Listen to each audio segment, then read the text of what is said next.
Bonjour pour ce décryptage du jeudi 20 mars 2020 qui sera suivi d'un zoom sur la finance. Donc bienvenue amis youtubeurs, abonnés de Zencrease. Avant d'entamer, je voudrais reprendre un coup de gueule. C'est la troisième fois où je vous en parle et je suis heureux de constater que la presse s'est enfin saisie du sujet. C'est la situation dramatique de nos soignants libéraux qu'on a laissés sans masque. Alors après viendra le temps de régler les comptes et les responsables devront payer, mais aujourd'hui, ces infirmiers libéraux notamment, on les envoie au front comme on a envoyé nos soldats en 14 avec des pantalons rouges ou comme on a envoyé nos militaires faire la guerre avec des véhicules dont le blindage ne résistait pas aux engins explosifs. Donc je vous relais ici le cri d'alarme, le cri de détresse du syndicat de la Fédération nationale des infirmiers et notamment du département 29. Face au pic, nous serons à poil. Et dans ce pays, cinquième puissance du monde, aujourd'hui, ces infirmiers sont obligés de demander aux couturières du village d'essayer de leur coudre des masques.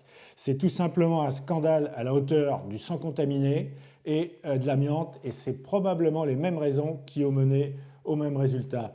Donc, je relais le rappel qui est en bas de cette diapositive. Comme vous pouvez le constater, au moment de la grippe H1N1, il y a eu des milliers de masques achetés par les entreprises. Ça a été imposé par demande du préfet. Donc il y a des milliers d'entreprises qui ont acheté des masques FFP2 en plus. Donc faites le tour. Chef d'entreprise, regardez au fond de vos stocks s'il ne vous reste pas des cartons et surtout, donnez-les à ces nouveaux héros. Ce n'est pas le tout de les applaudir tous les soirs. Il faut leur donner les moyens. Voilà, je reviens donc sur le sujet du jour. Alors pourquoi la finance en début de cycle? Parce que c'est maintenant qu'il va vous falloir bouger si vous ne voulez pas vous faire rincer à la sortie de cette crise qui sera la plus courte possible, mais qui a déjà secoué le monde économique. Donc je parle de finance et pas d'économie, parce que l'économie, vous en avez tous les jours sur toutes les chaînes, même si je l'intégrerai un peu. Et pourquoi ce fil rouge? Pourquoi ce sujet? Parce que je vous rappelle que le fil rouge de cycle de conférence, c'est développer votre résilience face aux crises et à l'incertitude. Or, la résilience, ce sera la phase d'après. La résilience, c'est la capacité à rebondir après un choc. Et là, on n'est pas dans la phase résilience pour l'instant, on est dans la phase résistance pour nous et combat pour les gens qui sont au front. Et encore une fois, je relais leur message. Ce n'est pas le tout de les applaudir. La première chose à faire, c'est de rester confiné chez vous. Et là, je reprends effectivement le petit coup de gueule d'Emmanuel Macron hier. Il y a 80 ans, on demandait à nos grands-pères de se lever pour aller à la guerre. Aujourd'hui, on vous demande simplement de rester dans votre canapé et de marcher dehors raisonnablement. Et apparemment, les infirmiers du coin sont outrés et outragés de voir que ça ne rentre pas. Donc, je reviens au sujet, c'est-à-dire le choc. Et je vous rappelle la vision et la théorie des ondes de choc. Donc là, c'est parti d'une pandémie, donc d'un choc environnemental. Toujours la même cause, hein, c'est qu'on continue à manger des animaux sauvages ou bien on a réduit leur espace et donc on rapproche nos animaux domestiques qui servent de transfert trop près des animaux sauvages. Ça rebondit sur l'économie et la finance qui est le sujet du jour, mais on va voir que le sociétal et la géopolitique vont également être touchés. Et comme je vous l'ai expliqué, ça va réagir. Donc action, réaction, contre-action et des chaînes. Et tout ça, maintenant, ça rebondit pour finir dans un superbe bordel. Mais maintenant, vous connaissez tout ça. Donc, qu'est-ce qu'on peut constater sur ce jour du 20 mars? C'est qu'on est enfin rentré en confinement et qu'il faut s'attendre à un confinement encore plus sérieux. Même si ça a été annoncé sur le bout des lèvres, on sent bien que le ton du discours politique monte et c'est normal puisque face au peuple gaulois réfractaire avec des avec des habitudes de contournement du gouvernement, forcément, on n'est pas ici en Corée. Corée du Sud d'ailleurs qui a choisi une autre méthode, mais aujourd'hui je ne discute pas le choix du gouvernement. Confinement, c'est confinement, donc on reste chez nous. Ce qui me vaut d'ailleurs aujourd'hui de travailler tout seul et de remercier mon caméraman qui, pour des raisons de confinement, est resté à la maison. Donc merci Guillaume Spielberg. Petite parenthèse, il y a quelques temps, on entendait dans les rues tous les samedis Macron démission. Je ne suis pas là pour faire la propagande du gouvernement et vous savez que je ne l'épargne pas non plus. Par contre, on peut se demander ce qu'il en serait aujourd'hui de la situation si c'était un flyrider ou je ne sais qui était aux commandes. Ceci étant, je pense que si aujourd'hui il y avait des élections, Emmanuel Macron sera à nouveau élu avec un score faramineux parce que comme en 68, face à la peur, à la crise, eh bien, les gens rappellent un homme de poigne et notre président ne s'y est pas trompé quand il se positionne en tant que chef de guerre. Il a rappelé 5-6 fois dans son discours qu'on était en guerre. Il a juste oublié que quand on est en guerre, on n'envoie pas ses soldats infirmiers au front sans gilet pare-balles. Il ne faut pas non plus oublier que, comme le disait Gustave Le Bon en 1895, la psychologie des foules, il est plus facile de prendre la main sur un peuple avec la peur qu'avec la schlag. Donc aujourd'hui, il y a des mesures d'exception qui sont prises et je pense que c'est nécessaire.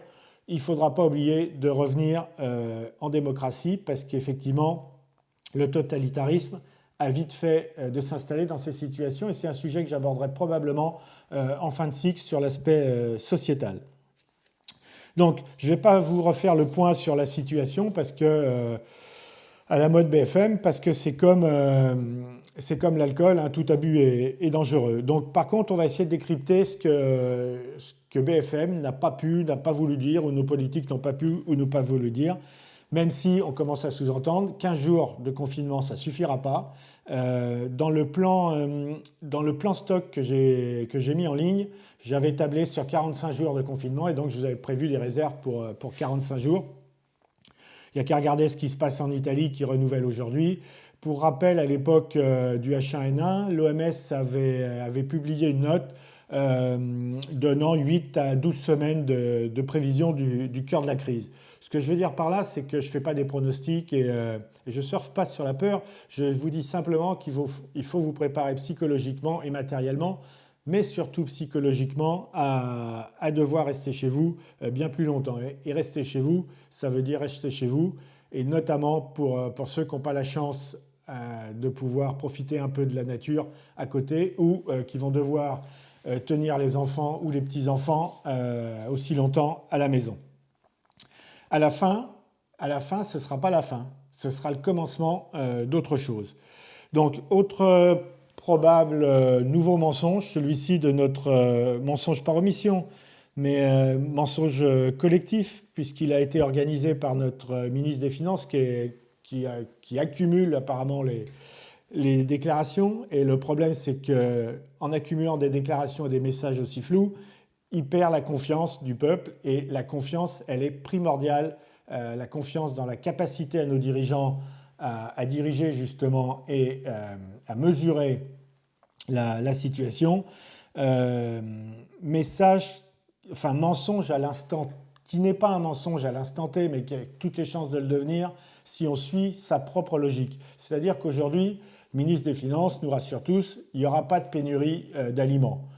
Ok, pour tous ceux qui n'ont pas fait des stocks, il n'y a pas de pénurie d'aliments à venir. Sauf que si, forcément et mathématiquement, on a 20, 30, 40% des chauffeurs-livreurs qui tombent en panne, qui tombent en maladie, excusez-moi, il est évident que les flux d'approvisionnement, mais que ce soit pour l'alimentaire, que ce soit pour le gasoil, que ce soit pour le cash dans les distributeurs automatiques de billets, ou ne serait-ce que pour ramasser le lait, ça va forcément coincer au même titre que pour ramasser les poubelles. Hier, le camion poubelle qui est passé devant chez moi, il y avait 3 personnes à bord en fin de tournée qui rentraient vider leur benne sans masque. Donc forcément, si on suit la logique que je comprends aujourd'hui, ça va manquer. Donc, je ne retiendrai même pas les déclarations sur les chiffres de l'impact sur le PIB ou quoi que ce soit, parce qu'aujourd'hui, personne n'en sait rien, on verra tout à l'heure.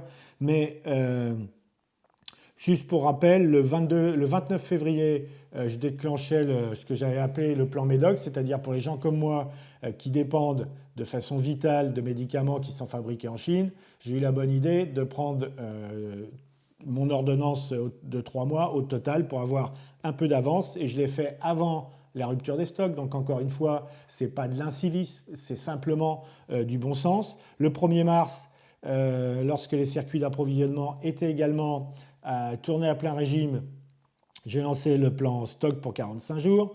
Derrière, le plan gasoil, parce qu'on a beau être confiné, je préfère avoir ma voiture devant chez moi avec le plein. Et le plan cash, parce que apparemment, alors je ne sais pas si c'est volontaire ou pas, il se peut également que le gouvernement protège les banques de façon à ce que tout le monde n'aille pas retirer de l'argent, mais il semblerait que notamment sur Nantes, hier, il était difficile de retirer de l'argent. Donc, je ne vous parle pas du déficit prévu, nouvellement annoncé par notre ministre des Finances,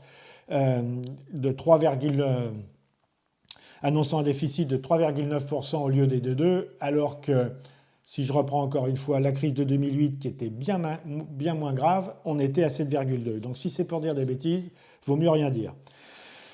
Donc, on va maintenant passer, une fois qu'on a fini ce décryptage, on va passer au sujet de la finance. Et donc, sujet complexe et compliqué, je vais essayer de simplifier. Encore une fois, le symbole du sablier, du temps qui passe, parce qu'en crise, ce qu'on achète, c'est du temps. Donc on est parti pour 20 minutes que je vais essayer de respecter. Donc le zoom sur la finance. Alors, aujourd'hui, je pense qu'il faut anticiper la sortie de crise, qui finira bien par arriver, parce que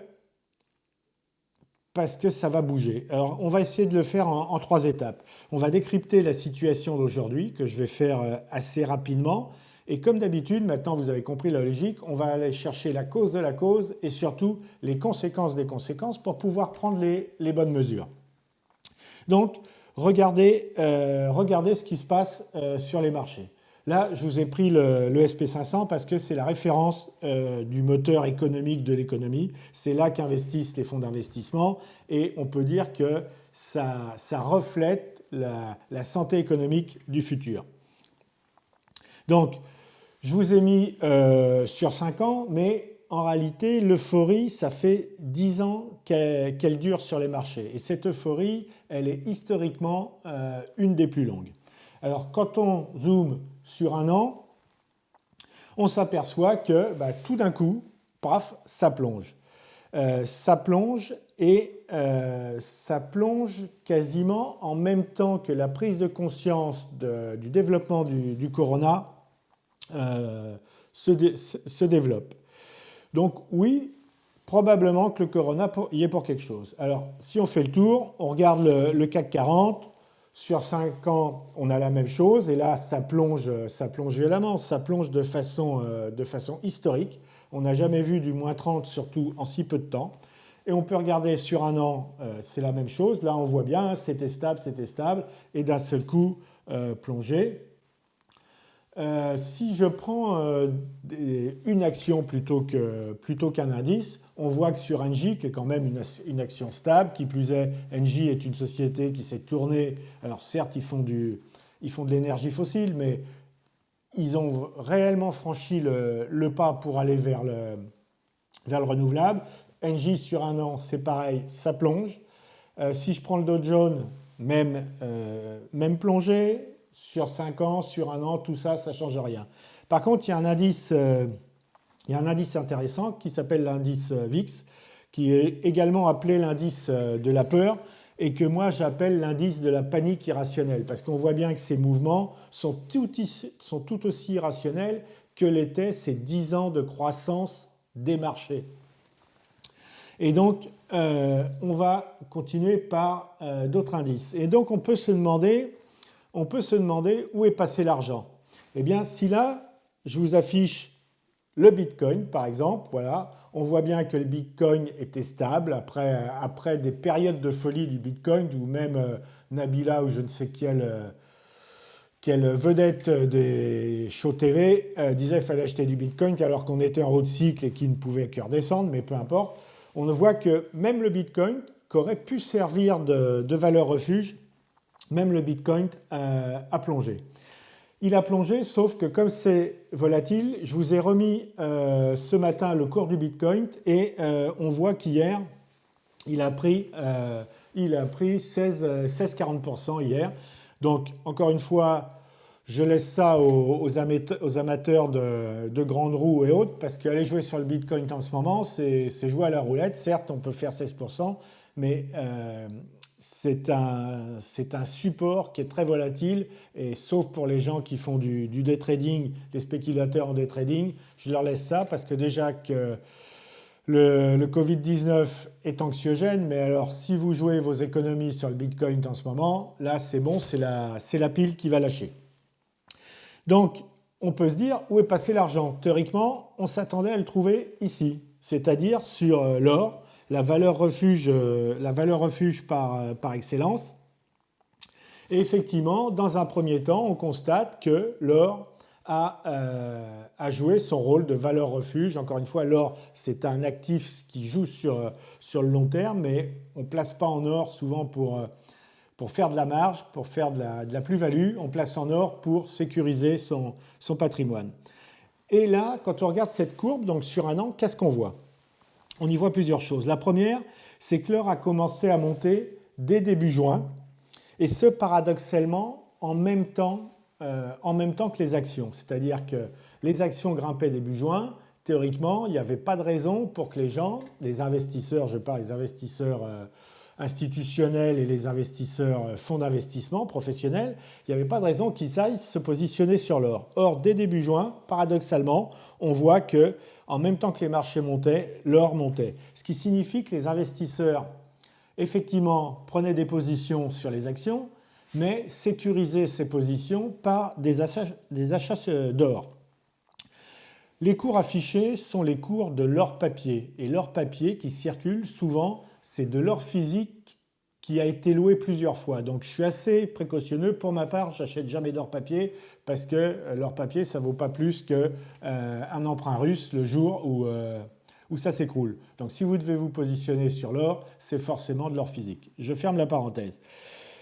Qu'est-ce qu'on voit sur ce diagramme? C'est que quand les bourses ont plongé, l'or a flambé. Forcément, action contre action, j'ai peur en bourse, je monte, j'achète de l'or, et donc l'offre et la demande, l'or monte pendant que les marchés s'écroulaient. Jusque-là, rien que de très normal, sauf que l'or s'est retourné comme on le constate. Alors, si je prends sur 5 ans, on voit bien que l'or était stable, mais d'une stabilité religieuse, pour monter. C'est le coup de folie, enfin le coup de sécurité que je viens de vous décrire.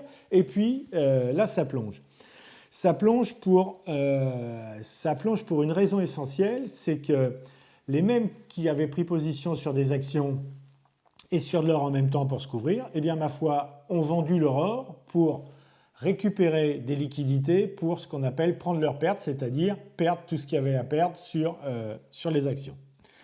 Donc voilà pour l'or.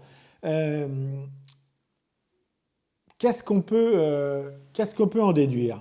D'abord, je ne suis pas dans la théorie, et je ne serai pas dans la théorie du complotisme, pas plus que je suis dans la théorie du collapse, des collapsologues, qui était devenue une nouvelle science depuis quelques années. Le monde va s'écrouler, l'écologie peut-être, mais ce n'est pas le sujet pour l'instant. Ce que moi, je déduis de ce qu'on a vu, c'est que toutes les grosses masses savaient depuis longtemps que le marché était suracheté, surpricé surtout. Et donc, ils ont commencé à se couvrir en or. Avant la chute du SP500 que je vous ai présenté, les actions américaines se vendaient 15 fois leurs bénéfices. Ça veut dire que quand vous mettiez 100 € sur une action américaine, il fallait attendre 15 ans pour pouvoir amortir pour avoir un retour sur investissement et récupérer le double de sa mise. Et ce, pendant que les algorithmes qui travaillent à la nanoseconde réévaluent le cours des entreprises à la nanoseconde. C'est là qu'on prend conscience qu'on est dans un monde de fous. La valeur d'une entreprise ne change pas à la journée, et encore moins à la nanoseconde. C'est même pas le temps de mettre une vis pour l'ouvrier au bout de la chaîne. Donc, ce cycle économique était surcoté. Et donc l'or a forcément monté quand les bourses se sont écroulées, comme on a vu. Et puis, on peut se dire que le reste de l'argent qui s'est envolé, il n'est pas allé sur le Bitcoin, il n'est pas allé sur l'or. C'est tout simplement, pour résumer, pour faire simple, et les économistes vont faire des bons, mais c'est tout simplement parce que c'était de l'argent virtuel. Alors, pourquoi cette situation ? Oui, le Covid-19, ça a mis l'économie à plat et on le constate tous les jours et on reviendra sur le sujet. Donc normalement, les marchés financiers étant censés représenter l'économie réelle, forcément, se sont écroulés. Mais pour moi, j'y vois une autre raison. C'est qu'on vivait dans un paradigme et ce paradigme, c'était celui des banques centrales. C'est-à-dire que les banques centrales ont créé de l'argent fictif, l'ont distribué à tout va, et donc les investisseurs, fonds d'investissement et les banques touchaient de l'argent à quasi zéro, ils le mettaient sur des actions, et comme tous les copains de promo faisaient la même chose, forcément, l'offre et la demande a fait monter artificiellement la valeur des actions. Mais acheter une action avec un PER de 15, donc 15 fois les bénéfices, ça me paraît osé, surtout que dans une entreprise aujourd'hui, pour avoir de la visibilité au-delà de 3 voire 7 ans pour les industries lourdes, là je dis chapeau. Savoir ce que sera l'industrie ou telle entreprise dans 15 ans, c'est plus de la prospective, c'est de la boule de cristal. Donc on était dans un paradigme qui était celui des banques centrales. Il pouvait se passer n'importe quelle mauvaise nouvelle, rien ne bougeait et ça continuait de monter. Évidemment artificiellement, comme vous l'avez compris, et comme toutes les bulles sont appelées à éclater un jour, ce que l'on vit aujourd'hui, c'est l'éclatement de toutes les bulles, et la cause, c'est le coronavirus probablement, mais la cause de la cause, c'est simplement qu'on avait un marché qui était spéculatif et qui n'était qu'une bulle. Et donc, ce marché donnait l'impression que l'économie allait bien, les présidents étaient contents, étaient réélus puisqu'ils affichaient des résultats. Je pense notamment au président américain qui a essentiellement misé sur ces résultats économiques.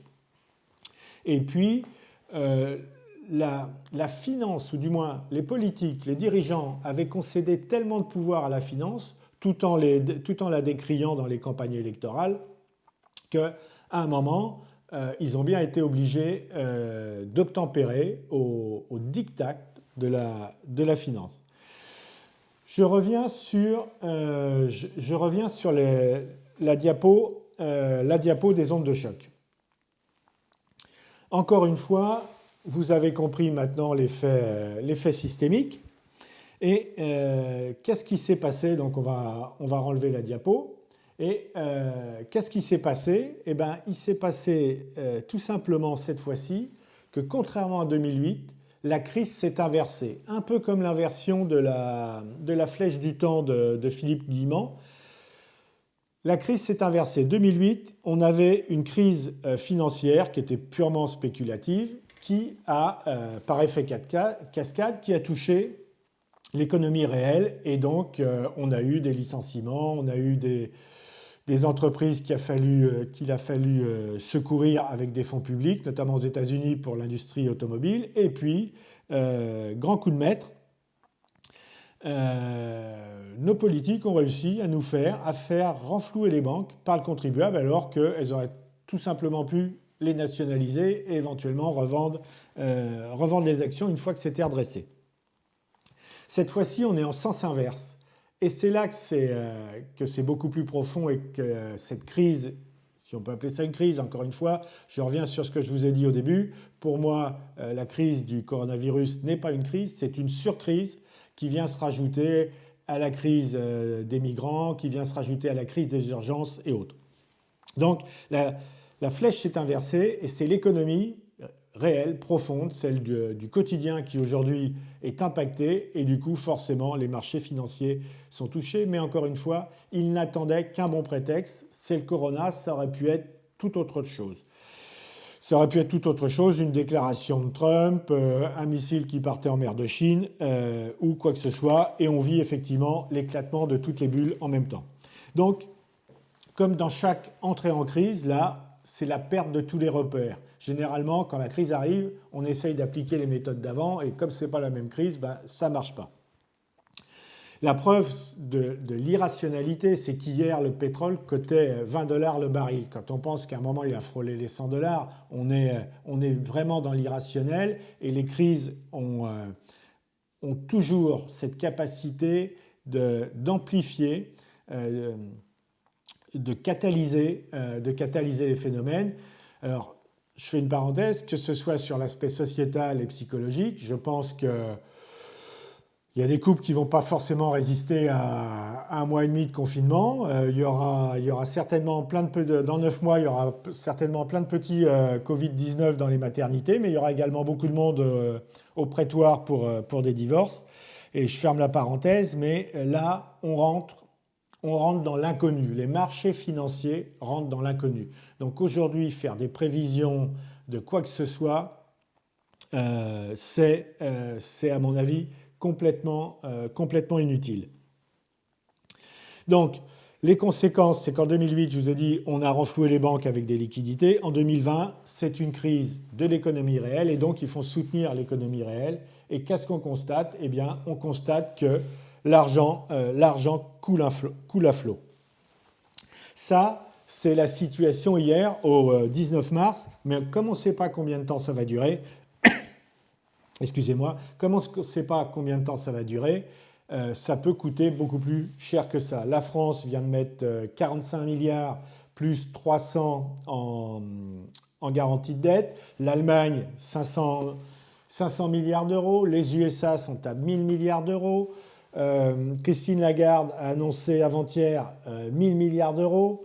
En gros, les banques centrales vont alimenter les États en liquidité. Et comme le dit notre président, voilà la couverture de Challenge d'hier, du magazine Challenge, tout sera mis en œuvre quoi qu'il en coûte.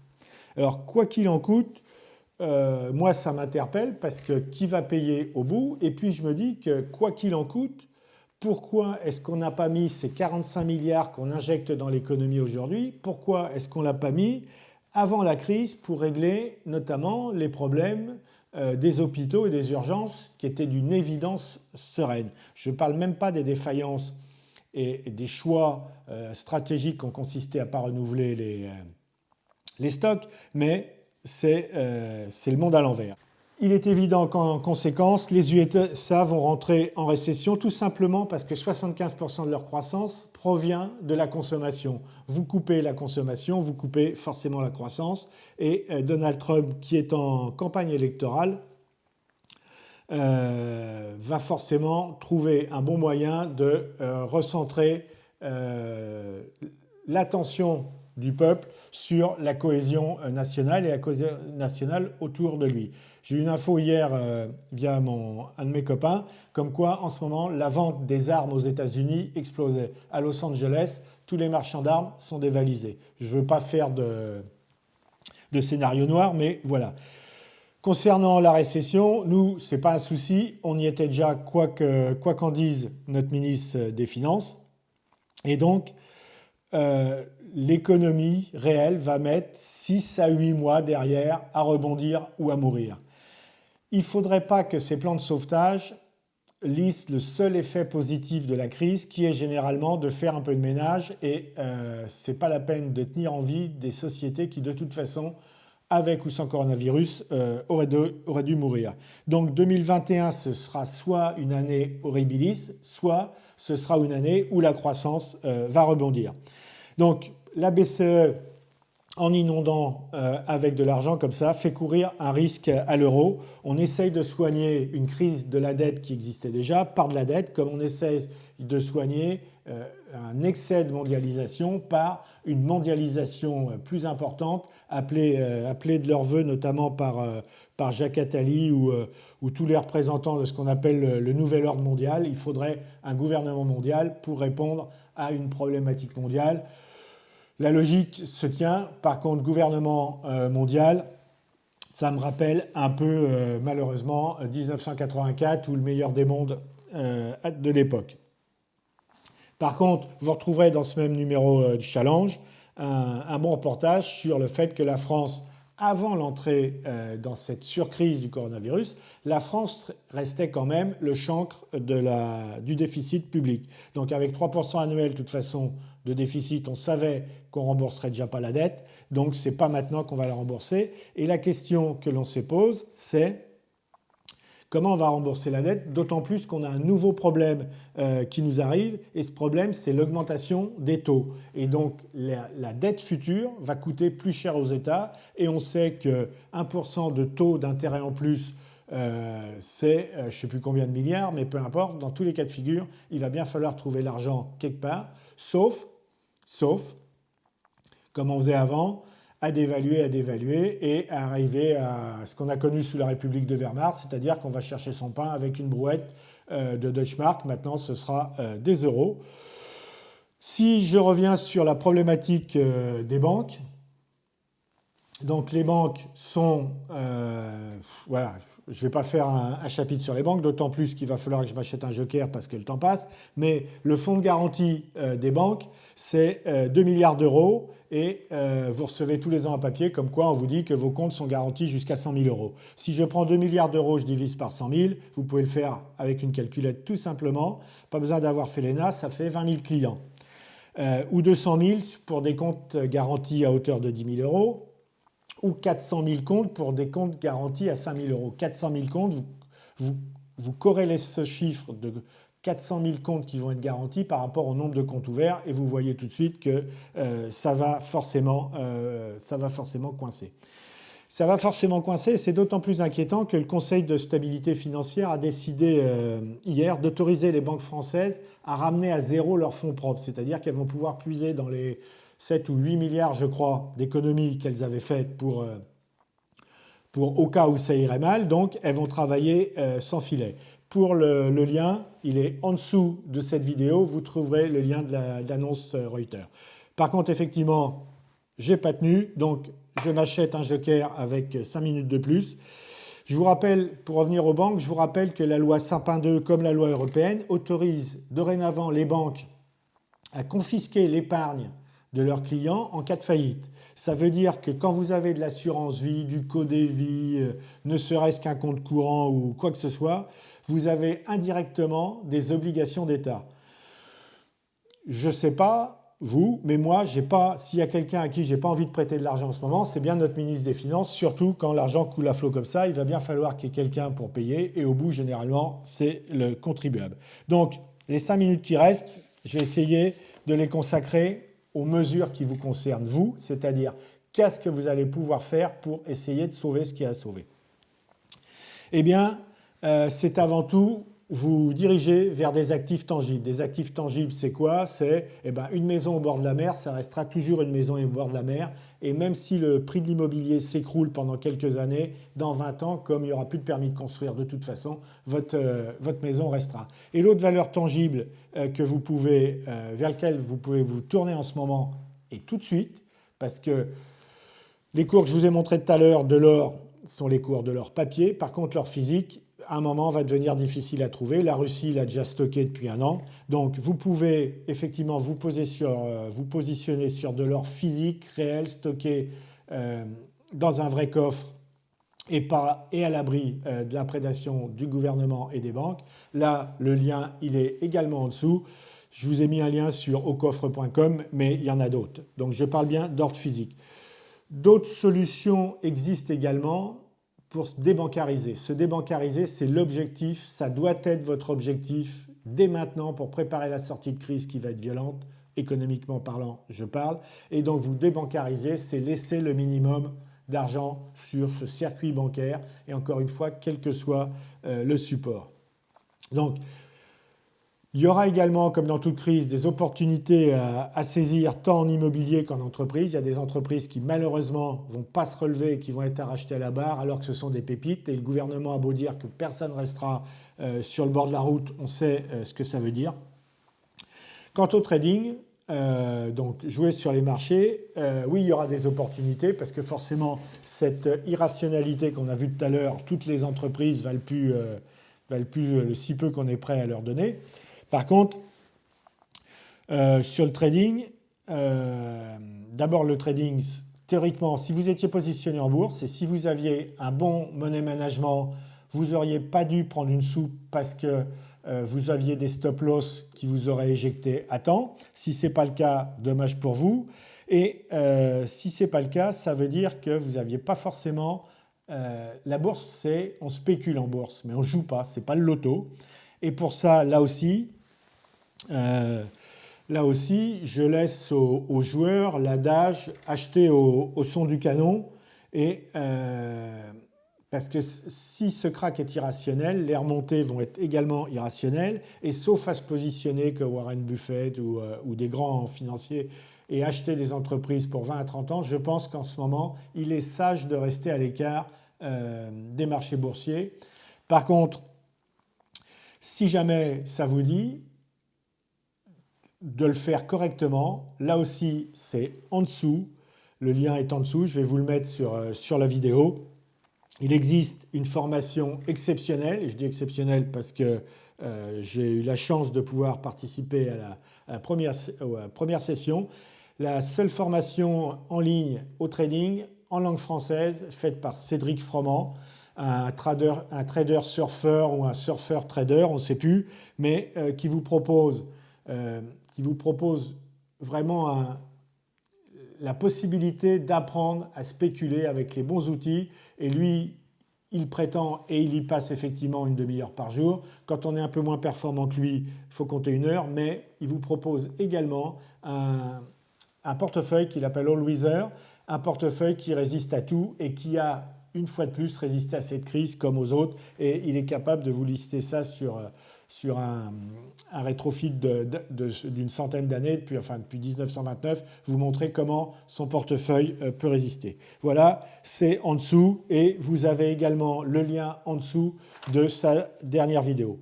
Voilà, j'ai essayé de faire simple sur un sujet complexe, autant que faire se peut. Je n'ai pas consommé mon joker de 5 minutes. Donc n'oubliez pas de partager, de vous abonner à la chaîne, de vous inscrire sur le site Zenlist, Zencrease. Là aussi, je vous mets le lien en dessous parce que j'y publie des papiers un peu plus fouillés et des compléments d'information. Encore une fois, merci à vous. Prenez soin de vous, le reste attendra. Le plus important, c'est notre santé, notre résilience et notre résistance collective sera la somme des résistances individuelles. Et encore une fois, pour des raisons personnelles, mes pensées vont vers tous ces soldats qui sont aujourd'hui au front tous les jours pour nous soigner. Et encore une fois, que nos généraux ont envoyé au combat sans gilet pare-balles. Ça, un jour ou l'autre, il faudra forcément qu'on comprenne pourquoi. Merci, à bientôt, prenez soin de vous, amis Zencrease. Au revoir.